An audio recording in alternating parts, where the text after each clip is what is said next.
It's been a wild year. What better way for me to end it off than by ranking every reality show season I watched during this year? Which is 28, quite a lot for me. I think this is probably the most I've watched in 1 year ever. So let's get right into it with number 28. Here at number 28, I have Beast Games, which I forgot ended this year. I thought it was last year. But this is probably the show I remember the least from this year.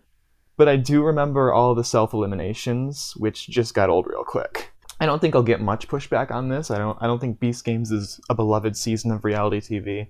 Just as a format, really not a fan. How all these eliminations take place, how all these games take place. We're going to see a lot more of these later on in the list, but these sort of like battle royale format reality shows, there's just so many of them now, where it's like 100 plus contestants, 100, 400, 1,000 contestants in the case of Beast Games. I prefer the reality shows where with smaller casts where I get to know them a lot better. I don't even remember a single thing about the winner. I don't remember a single thing about anyone on this season, full disclosure. But I watched it this year. I had to put it on the list, and I put it in last place. I probably will not be watching Season 2 unless it's integral to Season 50 of Survivor, in which case I may have to. So that leaves us here in 27th place with LEGO Masters Junior. Now, you can consider this not a full season of reality TV if that's what you so desire, but I still consider it among the same as the rest of these shows in this list, even if it's only, 5 episodes. And for what it was okay. I've never really been a fan of the junior versions of any reality show. Maybe I just don't like children. Whatever the reason may be. But this was our first taste of LEGO Masters without Will Arnett. Kelly Osbourne was hosting, and you know I always love me some Kelly Osbourne. Boone was also taking over for Jamie as one of the Brickmasters. And Boone was a lot better than I thought he would be as a judge. So that was a pleasant surprise too. Now, of course, the other element to this season is the celebrity players that teamed up with each one of the children teams. You have some people who will be showing up later on this list. You have Portia Williams, who will be on the Traitors Season 4 in January, barely missing out on this list. Portia was probably my favorite. So sad she got eliminated really quickly. You have people like Jordan Sparks and Allison Sweeney, who I didn't know much about coming into the season, and they were both really great as the top 2 of the season. And you have someone like Ravi V. Patel, who's going to show up later on this list in a different show. And he was really fun with his team. I liked the dynamics there. But of course, my favorite of the teams was Andy Richter's team. And this will be the last time in the video I say anything positive about Andy Richter, so be prepared. But no, Andy Richter's a funny guy. And his team was probably deserving of the win.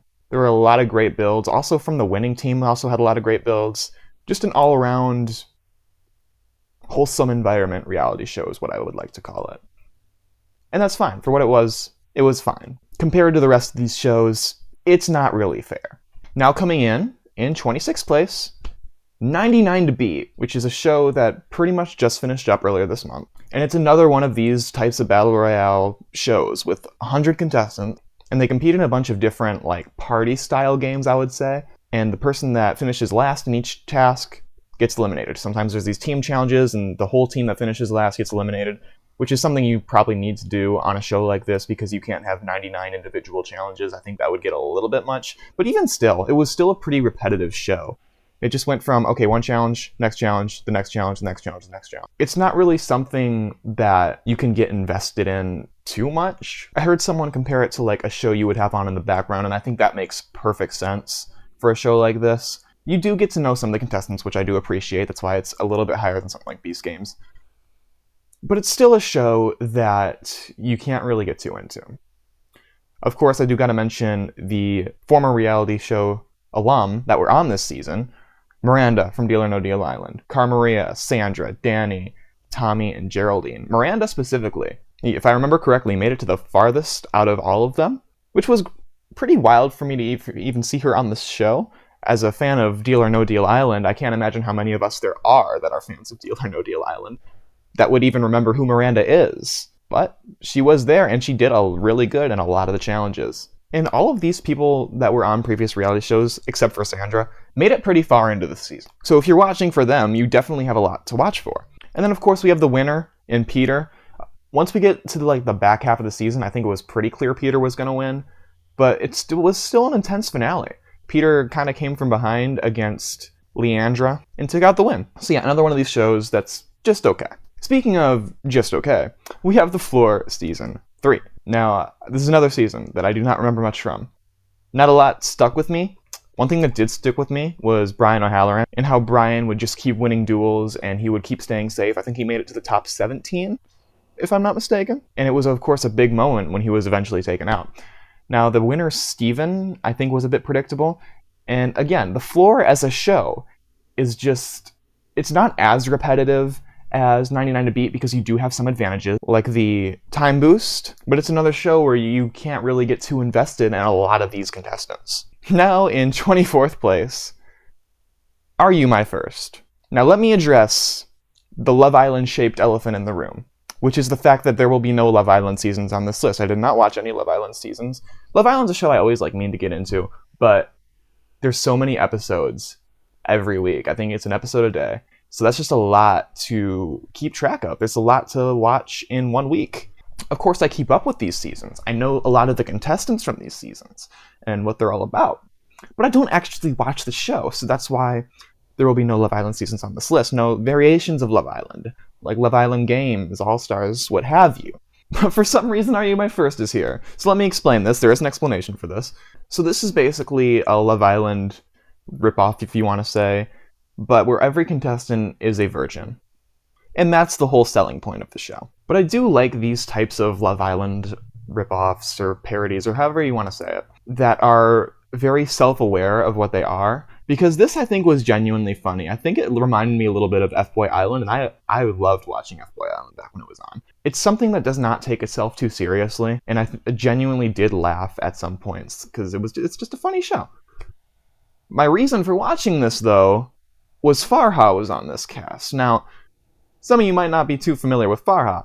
Farha is someone that I knew before I had even seen the cast for this show because of her videos where she went on these alpha male podcasts and debated with these guys. And I always enjoyed her sense of humor in those videos. And so seeing her on a reality show, especially this type of reality show, I thought was going to be very interesting. Now, it did kind of disappoint me when she did not get much to do on this show, and that's kind of why it's a little bit lower on this list. Also, for what the show is, I cannot in good conscience place it too high on this list. It's just not something that's going to happen. And also, some of the cast, I cannot remember a good portion of this cast, but not everyone was that bad. I did enjoy the storyline of Michael and Rachel. I was kind of devastated when Michael got taken out early in the show for a family emergency, but he did come back later, and he won the show with Rachel, and then the other winners weren't really that memorable to me. But I do think the heart of this show is Michael and Rachel. And I think on top of that, what makes this a better experience for me, I would say, is because I watched this all in one morning. It was one of those shows that came out, and you could binge watch it right away.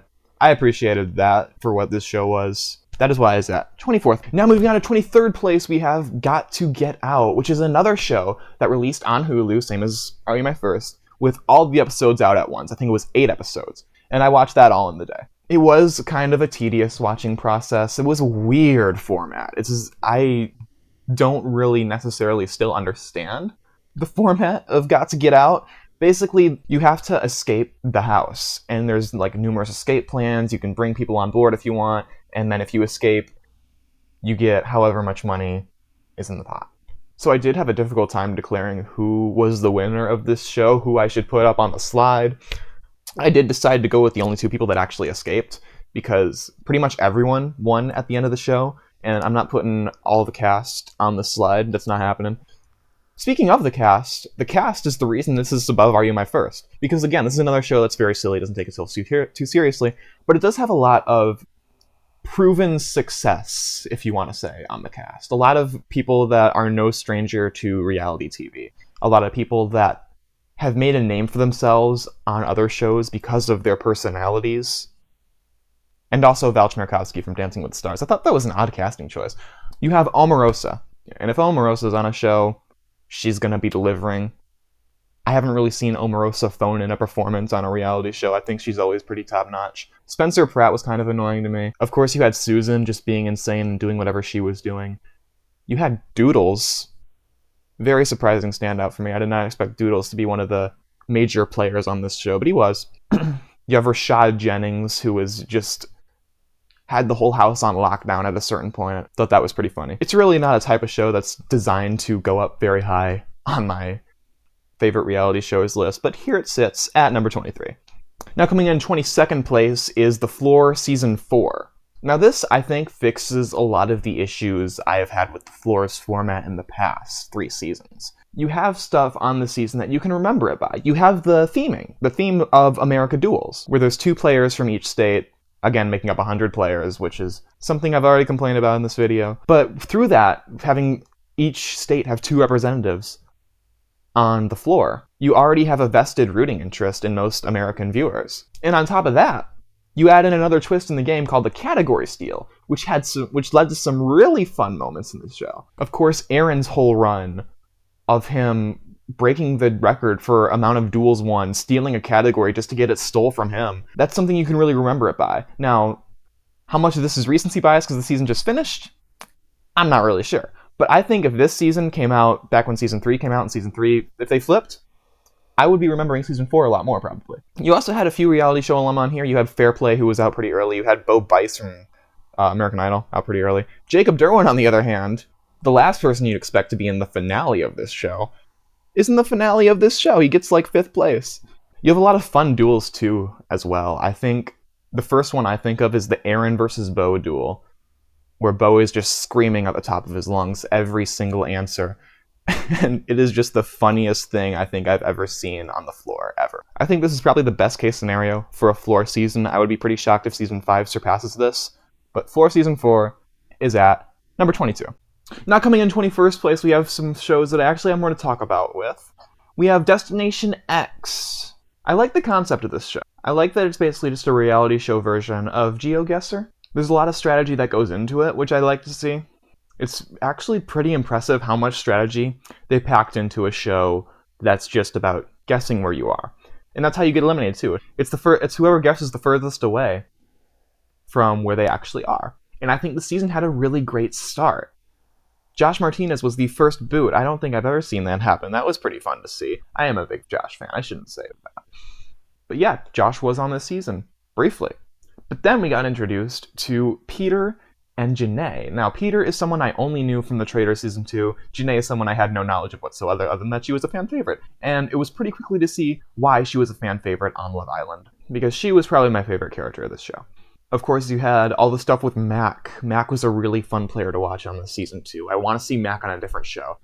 Allie, same thing. I think Mac and Allie are in a relationship now. Bring them on a show together. The finale to me was kind of where I put this show in 21st place. I think the finale brings it down a little bit. I was kind of rooting for Peter. I knew there wasn't much of a chance. I was pretty confident that Rick was going to win, and Rick did win. Biggie was not someone I ever had in the cards winning, but he did make it pretty far, and he was a pretty big character on the season. Jeffrey Dean Morgan as a host was a lot better than I thought he was going to be. He killed that. But pretty decently surprising show with just a poor finale. Now coming in 20th place, we have the only season of Amazing Race that's going to show up on this list, The Amazing Race 38. And the only reason I watched this was because of the Big Brother players, of course. But Amazing Race is not a show that I've been keeping up with. I used to watch it a lot, and it's just not a show that I really found much reason to continue watching. I think the last season I watched in full was 34, I want to say. It was the season Derek and Claire won. Point is, Amazing Race 38. I was spoiled on how this show played out. Full disclosure, I didn't know the spoilers. Even not knowing the spoilers, though, I think it was fairly certain that Jag and Jazz were going to be the winners. I didn't really have any doubt in my mind. Of course, knowing that they won, but still. And then, of course, my standout players, Izzy and Paige, made the season for me.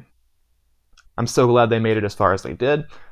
Wish they would have been in that finale, but not at the cost of Kylan and Taylor. Kylan and Taylor was absolutely the team I was rooting for going into this season.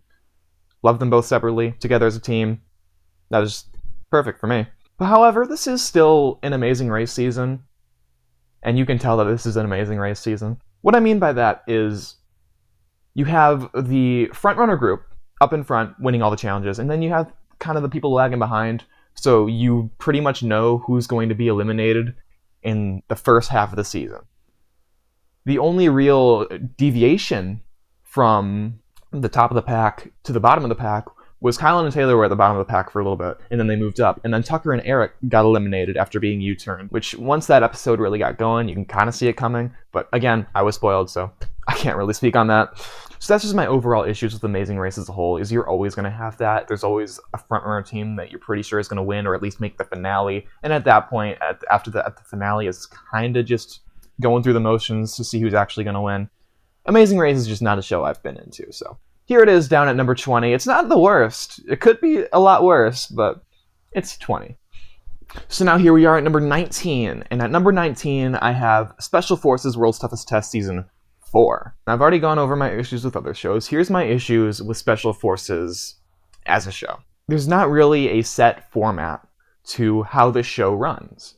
You have everyone starting out at the beginning, and then you have them just going through challenges and different tests, and eventually at the end there's a few that made it through the selection process, basically. With that, you don't guarantee an elimination every episode. You don't guarantee a set format, and with that, I'm just not a big fan of that. It's kind of similar to another show that I'll be talking about later that kind of follows the same style of not guaranteeing an elimination every episode, and there are points where it does kind of drag on a bit. And the whole selling point of this being like military grade testing, just not something that appeals to me specifically. However, with season 4 specifically, I think there's a lot of issues with the editing that it has. Now, I do like a lot of the challenges. That's not really where my issues with the editing lie. But on season 4 specifically, you have these people that are built up as very big characters on the season, and then they just get eliminated directly afterwards. The winners, Gia and Sean. Gia had a storyline from the very start after her mom, Teresa, quit the season. But there was like a little bit in the middle where she just kind of faded out. And Sean Johnson didn't get any type of content until the back half of the season. And after seeing Sean Johnson on some other reality shows, you can tell that she's not really the most entertaining TV in the world, so I get why. But let me just go down the list. You have Jussie Smollett, who was built up at the very start of the season with this big redemption story. And then he gets medically disqualified, like in episode 4. After that, okay, we're going to focus on some new people. We focus on Nick Young and Ravi V. Patel. Those are going to be our guys now. And then they quit immediately. It just doesn't feel like there's a satisfying resolution, especially to their storyline, but also Jussie Smollett. And not to mention after that, you get to Randall Cobb, who is another one that was built up as this big player on the season, and he quits before the finale. So you have a finale filled with players that I didn't really care about, especially with Cody Brown. I thought he was not my favorite, probably one of my least favorite contestants of the year, and out of all these shows. Overall, I'm happy with the winners, though. Out of the group that we did have, I'm glad that the 2 that won were the winners. So that is Special Forces, and at number 19. Now coming in at number 18, we have a season of Survivor. Down this low on the list, which is kind of interesting because Survivor as a show is just a better product than most reality shows, inherently. Survivor is just always going to find itself higher on these lists because it's so well produced. It's such a great formatted show. It's been on for 25 years. There's a reason for that. Survivor is up there in one of my favorite reality shows of all time. However, Survivor 48 was just kind of on the lower end of what you would expect for Survivor. Now, it's still Survivor, so it is in the top 18 of this list, but I couldn't justify putting it any higher than that. The pre-merge was great. I did love the pre-merge, especially what all culminated in that Justin vote out in that tribal council, where Cedric has the perfect opportunity to take Say out, and then he just doesn't do that and just votes out Justin for whatever reason. You have Say versus Mary, which is one of the greatest, if not the greatest, rivalries of any show this year. I already mentioned him, but Cedric just doing whatever he was doing, whatever was going through Cedric's mind, made this season better. It did. I think the big blow to this season was the double tribal, where Say and Cedric both left, and that was just a huge hit because those were the 2 people that were carrying the season. And then, of course, you had Mary, Stan Mary. Mary made it all the way to top 7. Earned a standing, whatever that was, from David Kin. Speaking of David Kin, was just a strange villain on this season. And I think he was a villain. It's just further along the season got, it seemed like the more insane David got, which I appreciated. I appreciated that after the Say and Cedric vote outs, that David was kind of taking up the torch. And then he got the torch snuffed pretty quickly after that. Star was really entertaining on the season. Loved me some Star. Kyle and Camilla were the people I was rooting for. I really liked their flip against Thomas. And Kyle was the winner of the season, so that bumps it up a little bit. But then, of course, you have the people that were just kind of running the show. Joe and Eva, namely. I did like the Joe and Eva moment in that one challenge. I think that was a really great moment for the show. Other than that, you have Joe and Eva, Shaheen running things. You have Mitch, who refused to make any type of move. I know Jeff Probst was pretty high on the season, but it's here for me at number 18. Now coming in at number 17, we have a show that I just talked about, but a different season, and that's Special Forces World's Toughest Test Season 3.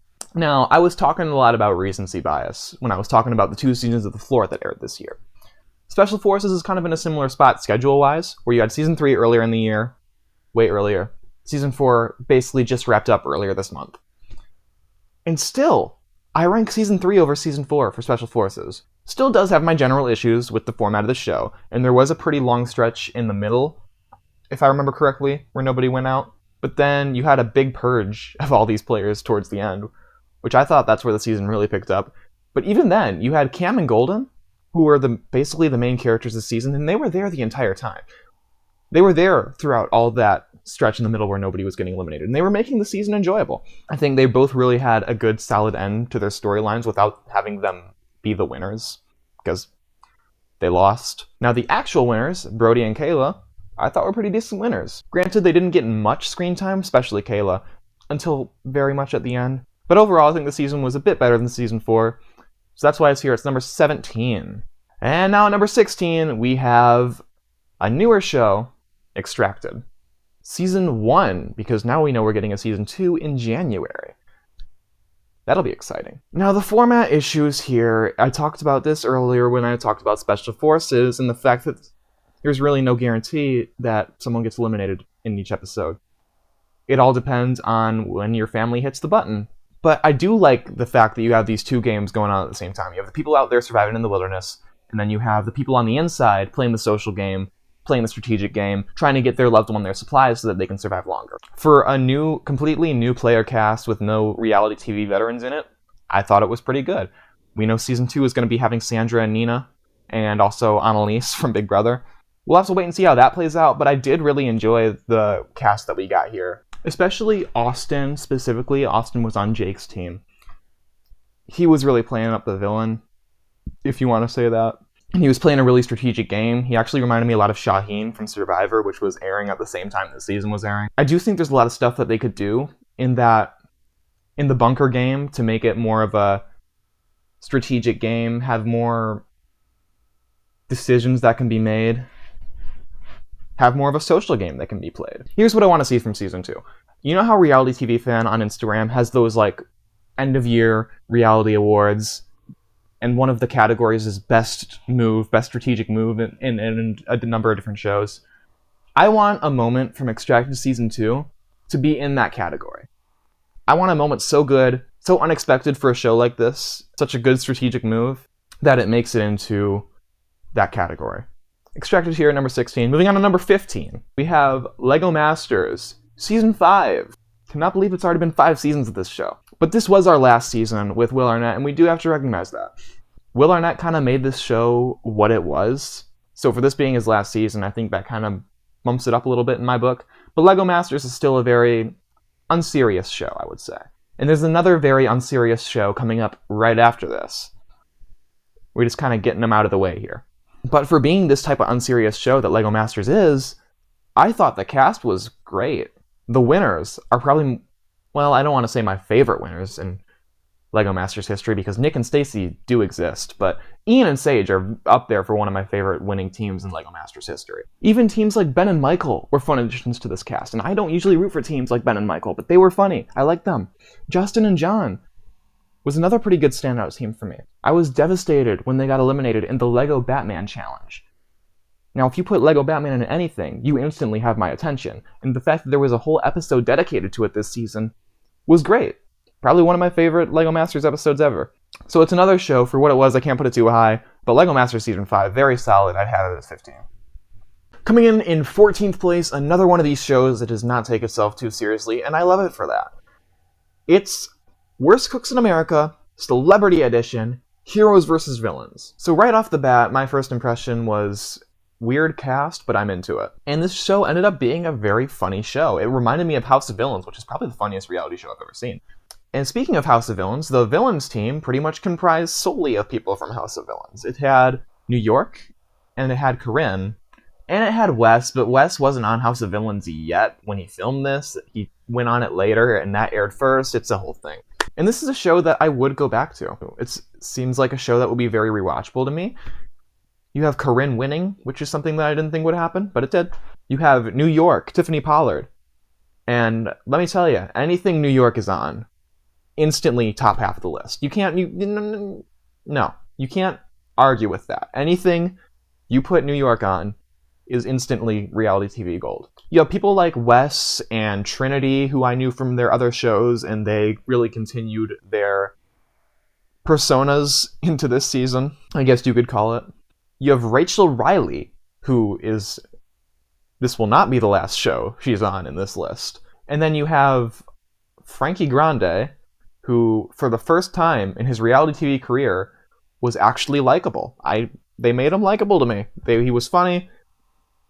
And if you can make Frankie Grande likable, you deserve at least 14th place. Now, my problems with the show, despite its great cast, is that it's another one of these shows that is just, it is what it is. It's not meant to go very high on this list. I don't think anyone would take me seriously if I had this top 10.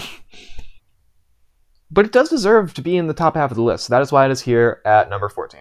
Speaking of shows that don't necessarily take themselves too seriously, at number 13 we have On Brand with Jimmy Fallon. Now, the main thing about On Brand with Jimmy Fallon is that the only reason I really watched this show was because it has to do with marketing. I am a marketing major. This is kind of what I do. So I thought that premise alone was very interesting to me. Would I have watched this show if it was based on something else and not marketing? Probably not. It wouldn't even be on this list. But the fact that it is about a subject that I'm very closely tied to probably catapults it all the way up to 13, let's be honest. But I did like the cast too. Not gonna pretend like the cast wasn't great. The cast was good. You had people like Piper, who were kind of underrated at the beginning, and then she has like a very, very strong episode in the Pillsbury Doughboy episode, and becomes one of the finalists. Speaking of the finalists, you have Ryan and Bianca, and then also Mahari. I was a big rooter for Mahari. Mahari always had good campaign ideas, but Ryan and Bianca were really the two that were going at it every single time, and Bianca came out on top. She won the season.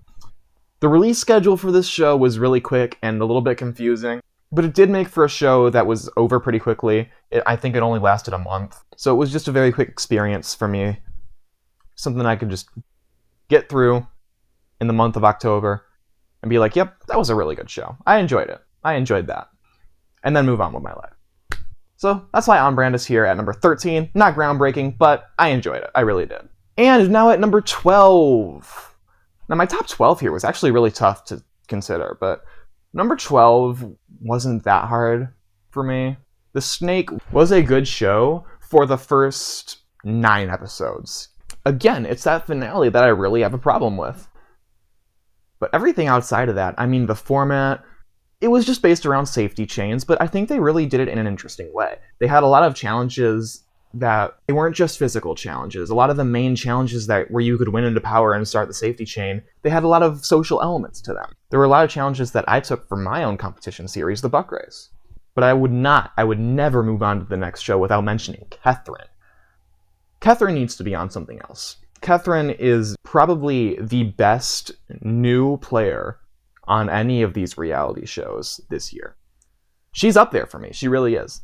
I don't know if it's just the fact that the rest of the cast didn't seem that dramatic, that really that, like, they didn't really seem like great TV. There were a few that I really did enjoy, like the winner, Frank. I thought he was really good. He was really good TV at points. Even if he was kind of not really cutthroat. Catherine, though, did not care. Catherine was cutthroat as cutthroat gets. The fact that she only made it to 10th place, though, that really stung me. That probably bumps this down a bit, too. If Catherine made it to the end, this could have been a top 10 season of the year for me. But unfortunately, she didn't. I just needed to see her on something else. Please make that happen. And as I said previously, the finale wasn't great. There were a lot of challenges. The finale was basically just all challenges. Getting rid of someone based on a dice roll is something I kind of find unforgivable in a way. Now, I don't mind that it was Derek. In fact, if it happened to anyone, I'm glad it happened to Derek. But I didn't want that to happen to anyone, is the thing. So now moving into 11th place on this list, we have Deal or No Deal Island Season 2. Let me explain this. Of course, I want to start out talking about the returning players. You had David Gannett from Australian Survivor, Dr. Will from Big Brother, and Parvati from Survivor. All three of these players, I think, brought something new to the table that we hadn't seen from them before. For Dr. Will, it was just chaotic energy from beginning to end. I think he was really just playing up the Dr. Will character at this point, and it worked for him. It worked. I thought he was really entertaining for the amount that he lasted. He lasted a lot longer than I thought he would. But then we also get to see players like David and Parvati play from the bottom, and it's not like the rest of the cast was any slouch either. This isn't a situation of these returnees come in and absolutely dominate these new players. The new players were actually decent. People like Philip, I thought really got better as the season went along. Someone like Letty, I did not think Letty was going to be as big of a player as she ended up being. Because I was thinking from the very start, from the very preseason when I first saw Letty's little biography, I thought, okay, she's probably just going to end up being a number for one of these big returning players, and that'll be that. But no, she played her own game, and she played a really strong game, too. CK was a really great player. Seychel! We never did get to see that CK sweep, though. Seychel was a really great character. Even the first boot in Luke is someone that I specifically remember. And for a show where the premiere happened back in January, I specifically remember the first boot, Luke, winning $1 for the prize pot. And there were a lot of format improvements from the first Season 2 that I enjoyed. Overall, Deal or No Deal Island Season 2 is, I think, a season that a lot of people are sleeping on. I put it at number 11. Okay, top 10 time! Time for number 10 on this list. Number 10 on this list is Survivor 49, which I did think was better than Survivor 48. This is another season that I was spoiled on. Although I do have a bone to pick with these spoilers because the spoilers that I came across said that Savannah, Sophie, and Rizzo are the final three. And then that's why Savannah and Rizzo come back for season 50. And so by the end of the season, I did not like that at first because I didn't like Rizzo. I wasn't referring to him as the Riz God. Now he's the Riz God to me. So as the season goes along and Rizzo becomes a better character, and I'm like, okay, I can get behind Riz God. And Riz God gets out eliminated at the final four. And now the final three is Savannah, Sophie, Sage. And I was a bit disappointed in that because I'm like, dang, I wanted to see Riz God at the end. No, that's not to say that I didn't like Sage because obviously she's my standout of the season. I loved Sage on this season. Sage was everything that I thought she was going to be and actually made it far because I didn't think that was going to happen. I thought Sage was like early boot fodder and someone that I'd be like, okay, this is someone that I really enjoyed and is going to be a fan favorite of mine, but was eliminated early and I'm just going to be forever like, okay, robbed pre-merge queen. But no, now she's robbed finalist queen. The entire Savannah, Rizgod, Sophie trio was just pretty insane to watch, and I do understand why Rizgod and Savannah were picked to be on 50. Would I have done it? No, but I understand why Jeff did it. My one complaint and why it's in the 10th spot and not higher is that the pre-merge is pretty slow. A lot of the pre-merge characters are just forgettable. Even Jake, when he got bit by the sea crate, just kind of everything in the pre-merge, I don't really remember that well, and this season just finished up. The season really doesn't get going until the Shannon blindside. So that's why it's at number 10. Now coming in at number 9, we have our first challenge season on the list, Challenge All-Stars Rivals. One thing to know about me, I'm a challenge fan. Challenge is my favorite reality show. So any season of the challenge is probably going to be pretty high on this list. I really enjoyed the cast. I know the cast was a bit of a point of controversy this season, with All-Stars is supposed to be people from earlier on in the show, right? But the way they explain this to me, and it does make sense to me, is that the All-Star on this season isn't the cast, but it's the format, the Rivals format. And you know what? That's fair. If you bring back the Rivals format, I'll be fine with the cast. Now, there's one person this season that your enjoyment of this season is really going to depend on your enjoyment of the person, and that's Frank. Frank is Frank. Frank is always going to be out in the forefront, entertainment-wise. The season did kind of revolve around him in a way, and maybe Shane. Shane was sort of the big antithesis to Frank. I remember they were beefing over Veronica. I thought that was really good TV. Davon should have been on it more. That's my one issue with this season. The season was fun. It was like a little taste of old school challenge flavor in the modern day, but Davon was so under-edited, and I don't understand how you can do that. How do you under-edit Davon? That would be like under-editing New York. You don't under-edit Davon. You also had Nani and Turbo on this season. Turbo kind of starting his big redemption on the challenge that we're going to see again later on in this list. And Turbo's fight with Melissa, I thought, was a highlight of the season for me. And so that is why Challenge All-Stars Rivals is at number 9. And now, coming in at number 8 is RuPaul's Drag Race All-Stars Season 10.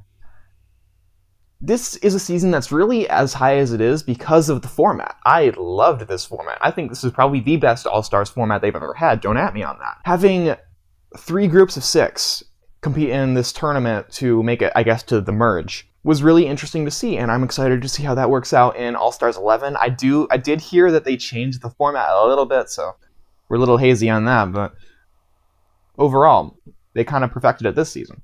And also you had Bosco.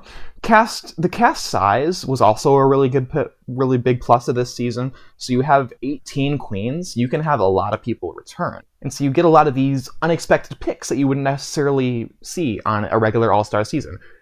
We got Nicole Paige Brooks. When I did a binge watch of Drag Race every season last year, I saw season 2 and I was like, Nicole Paige Brooks seems like a really underrated, entertaining queen. I wonder if she's ever been back, and she had never been back at that point. But she came back just now for All-Stars 10, and she's going to be on, I think, one of the Versus the World seasons. Can't remember which one at this point. But point is, we're getting more Nicole Paige Brooks. That's always good. And also Bosco was on this season. Ginger Minj winning, I know, was the subject of a lot of controversy. Really, anyone winning is the subject of controversy in the Drag Race fandom. They're never happy, but point is, I didn't really mind Ginger Minj winning this season. I thought it was pretty much deserved at this point. I mean, you've been on, 4 seasons? You don't want to turn into a jujube. You better win a season. And that's what Ginger Minj did here, just get it out of the way. The fact that she was on the season at all might not have been my favorite part of the season. Bosco. Love Bosco. You also have Mistress's gameplay. Mistress Isabel Brooks was the focal point of a lot of the controversy this season. A lot of the drama. In the fact that she had, her alliance. And the whole moment with Nicole Paige Brooks and how Mistress really played that situation and made it so that her and Georges were the top 2. And Lydia B. Collins also joined that little clique. And they all made it to the merge stage of the game. Of course, Mistress didn't last too much longer after the merge stage of the game. Lydia B. and Georges made it pretty far, and they also stood on their own after Mistress got eliminated. Really, I don't think there was a dud on this cast. Love Bosco. Bosco's amazing. Bosco is on this season. Bosco is amazing. Now coming in 7th place, we have another challenge season. We have Challenge Battle of the Eras. First off, top tier cast for challenge history. You have 10 people per era of the challenge, each 10 seasons, 0 to 10, 11 to 20. You get the idea. And I think for what they could get, they got pretty much the best cast possible.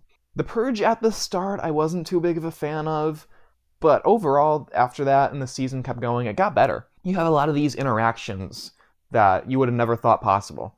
You have Katie talking to Horacio in the first episode. You have Derek Kaczynski competing against these new Era 4 people. And you have a lot of great storylines on this season. One of the big ones at the beginning that I thought was really just funny was the Avery-Tony feud and how that ended in Tony getting eliminated because of his own stubbornness.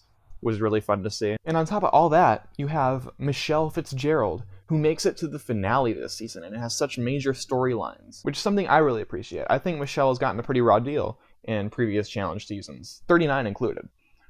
So to have her be in the finale, finally, after 5 seasons counting USA too. I know a lot of people got tired of the whole Michelle versus Bananas stuff with Olivia, and I think that all culminated in episode 13, which a lot of people hated for that. But I enjoyed episode 13. I mean, you give me Michelle winning elimination against Olivia with one of the best songs of all time, Perfectly Alone by K-Fly, playing in the background. It's a top tier episode for me. The karma points, though. Let's talk about the karma points, because the karma points made it so that there were 2 winners on the women's side this season. There was Jenny and there was Rachel. And Rachel was first place because of all the karma points she received. That, to me, didn't feel like the challenge. The challenge isn't really a show that has a jury vote, and they always keep hammering that in to all these Survivor players that come on, and they're like, oh, this isn't Survivor, you don't have to cater to a jury. On this season, you did have to cater to a jury. And they didn't even know that.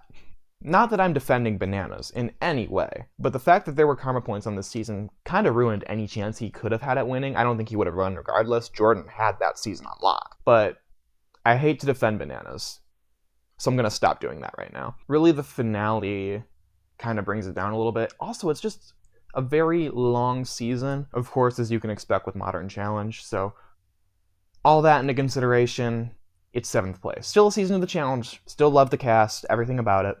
Still 7th place. Alright, and now we move into the top 6. Now, the top 6 is a very elite group of shows, and I know that because Reality TV Fan on Instagram, I mentioned them before, in the Best Season Award this year, all 6 of these seasons are in that award. Let's go. Number 6 is Dancing with the Stars Season 34.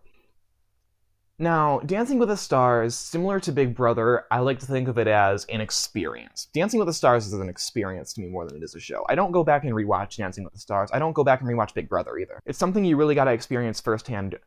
All the voting, all the preparations that the dancers put in, a lot of the online discourse too. It's really just something you had to be there for. All that in mind, though, this was a pretty good Dancing with the Stars season, all things considered. I mean, the boot order was a bit rough.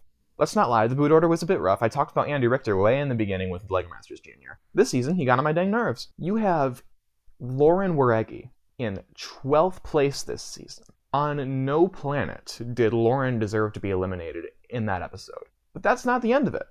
Then you have the elimination of Scott Hoying, which was another player that I was rooting for. Gone. Because of Andy Richter's fan base. Keeps giving him the votes every single time, which is very fair. But it's also very annoying. After the Lauren elimination, I did not give Andy another vote. I did not. I just couldn't do it. And then you have him surviving again over Jen and Jan, over Danielle and Pasha, finally getting eliminated in 7th place. That was a night that I celebrated. But then we get into the top 6 with the big upset elimination of Whitney Leavitt from Secret Lives of Mormon Wives. And Mark Ballas, who made a pretty surprising return to Dancing with the Stars this season. So to have them out right before the finale kind of opened up the game a little bit. It didn't open up the game completely because Robert Irwin was still there. But you have a final 5 where you could root for pretty much anyone. I wasn't a big fan of Alex. I think there was a big war that came on from people who were fans of Alex. I was personally in the Jordan and Ezra vote. I was rooting for Jordan and Ezra to take the win, and they did not. I think the pretty obvious person won.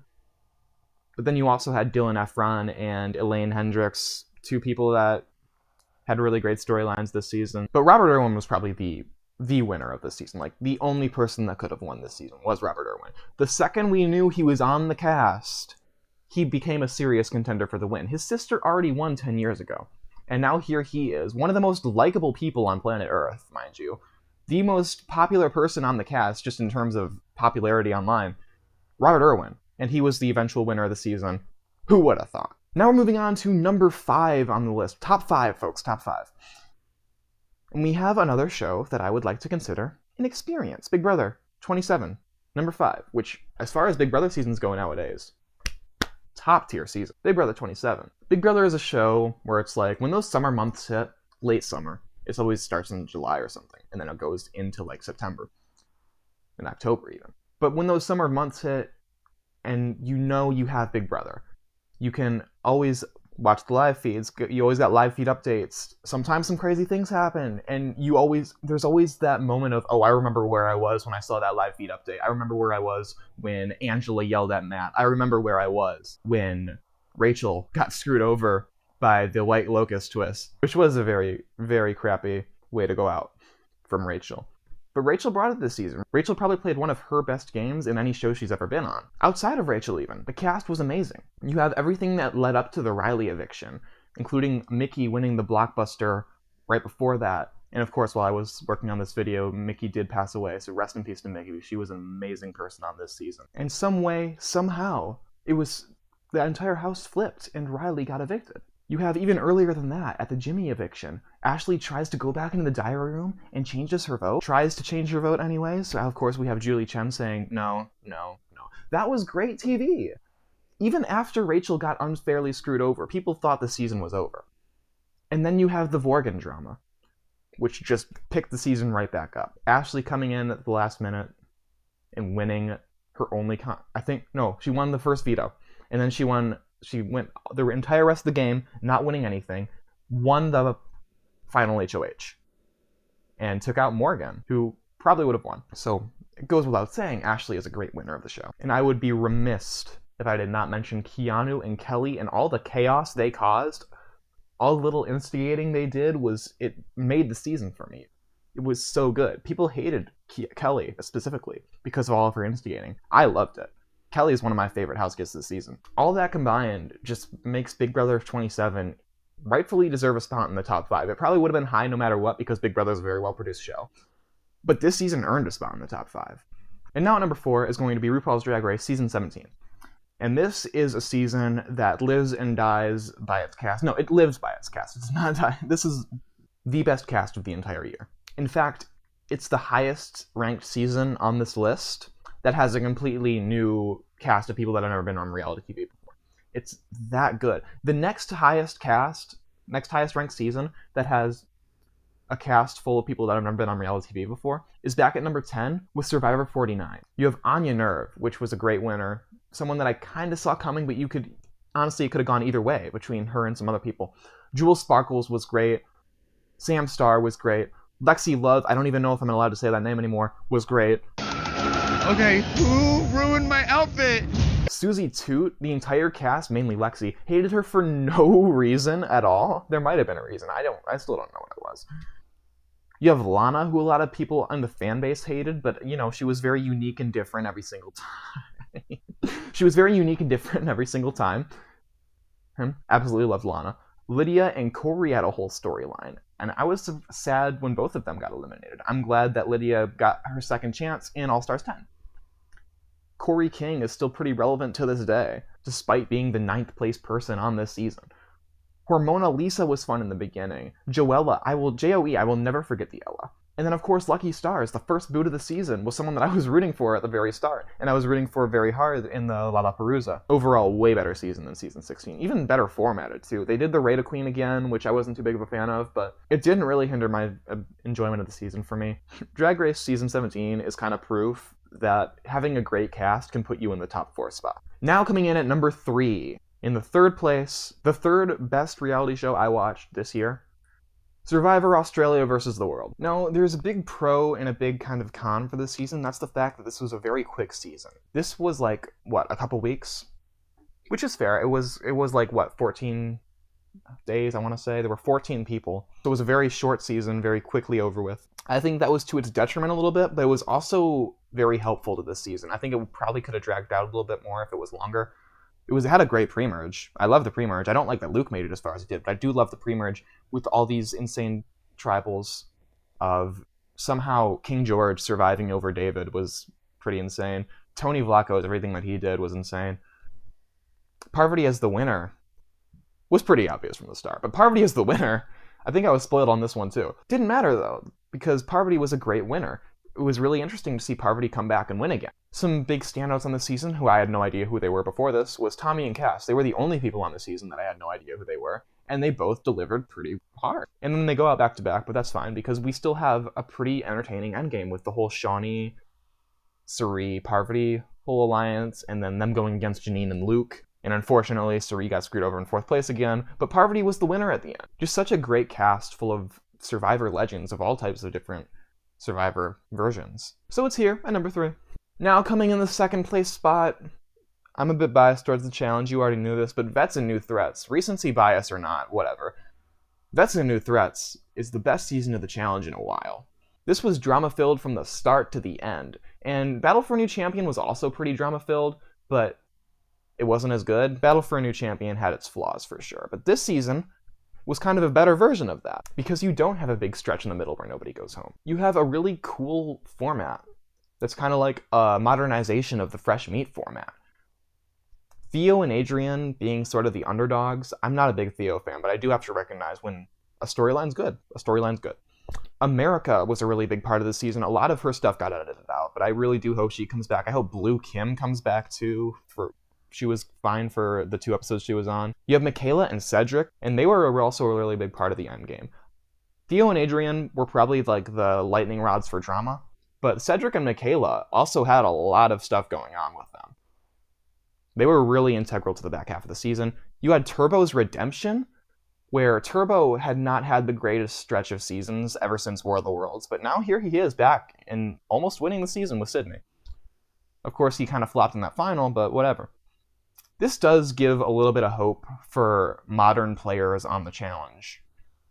Like, you get to the back half of the game, and it seems like you only have these Era 4 guys that are still in, and also Nani. And I think Anissa and Ashley were still there for a little bit. But you had great rookies, too. I think this was a really good rookie cast. Jeremy, Justin. I'm a fan of Ben. I know a lot of people aren't. Dee, America, Adrian, Lekka, Justice for Lekka, of course. All that combined, and that it's a challenge season, puts it in 2nd place. So now, at number 1, the best reality show of 2025, The Traitors Season 3. Everyone on this cast brought something, except for Sam. Everyone on this cast had something to do. Let's start off with Sandoval. I mean, who would have thought that Tom Sandoval would have been such a, I don't want to say beloved character on this season, but he was funny to watch. He played into his persona a little bit. And you have a lot of fun moments with him. The singing dolls moment was the first one that came to mind for me. The fact that him and Dolores were just at each other's throats the entire time. There was a lot of Survivor player drama early on between Tony Vlachos, Jeremy Collins, Boston Rob. Boston Rob really brought it this season too. Boston Rob is another player that always gives it his all in these types of shows. He never phones it in. Carolyn and Danielle were always hating each other in that Traitors turret. I don't think I've ever seen a pair of traitors hate each other more than Carolyn and Danielle. Bob the drag queen, everything that happened with him in the first half of the season, I think only the first 4 episodes, made the season better. To the point where after Bob goes, you kind of feel a little bit of a hole, but that hole gets filled up with the rest of the cast. The rest of the cast is honestly just as good. You have the winners, which apart from Ivar, I really enjoyed everything that the winners did this season. Gabby Windy. Gabby was an amazing presence on this season. Kind of gave me some Jennifer Coolidge vibes. Dylan Efron, obviously, was on this season as well as Dancing with the Stars. He definitely earned a spot on Dancing with the Stars. Really, this season kind of rides on Danielle Reyes, because a lot of the drama between the Traitors and outside of the Traitors all came back to Danielle, and she was doing such a good job up until the end where everything kind of fell apart for her, and then she dragged Brittany down with her. But that was all so fun to watch. The Traitors is also another show that's very well produced. I guarantee you season 4 is going to be very high on the 2026 list for me. The Traitors is probably the best reality show that's on right now, so it's only fitting that season 3 makes it to the top spot of this list. There we go, that was my list. Certainly an interesting round of shows this year, 28 of them. Most of them being pretty solid. I didn't really have much negative to say on most of them. So that's going to do it for this video. And hopefully 2026 will just bring a lot of great reality shows. And if it does, we just might get a sequel to this video. You know, I really do think that this ranking video is a lot better than the one I did 5 years ago in 2020. Don't look for that one. Don't look that one into that one. Just watch this one.